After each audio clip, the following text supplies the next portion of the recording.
Madam మీరా? చెప్పుర్రి. అవునా అవునా అత్తానం మేడం. ఇదేంది నా బిడ్డకు అంత కొడితే 11 సంవత్సరాలే కుషవత అయింది తీసుకుపోర్రి అని స్కూల్ నుండి ఫోన్ చేసే. ఓ రామా ఎట్లా ఏం కథ మా అత్త ఏడున్నదో. అత్తమ్మా ఓ అత్తమ్మా ఏమైందే? ఏమో ఏడుపు ముఖం పెట్టుకొని వచ్చినావు, ఏడుతాను ఏం పుట్టింది? పిల్ల కుషవత అయిందట అత్తమ్మ, స్కూల్ నుండి ఫోన్ చేసిర్రు తీసుకురమ్మని, పోదాంపా.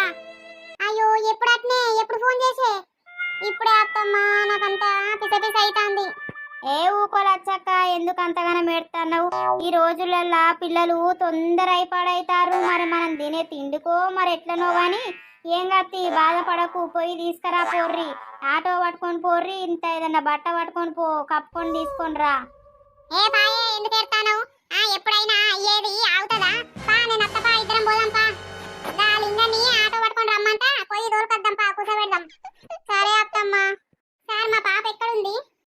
మీ పాపనా మేడం? అటు వాష్రూమ్ సైడ్ వెళ్ళండి, అక్కడ మేడం ఉన్నారు, వాళ్ళని అడగండి చెప్తాడు. సరే సరే. అమ్మ ఏందే నాకు గట్లయింది, రక్తం వస్తుంది, ఏమన్నా అవుతుందా అని? ఏం కాదు బిడ్డ, ఏం భయపడకు, ఏం కాదు. నువ్వు ఆ పిల్లను అటు మూల కూసబెట్టు సాపేసి, నేను గా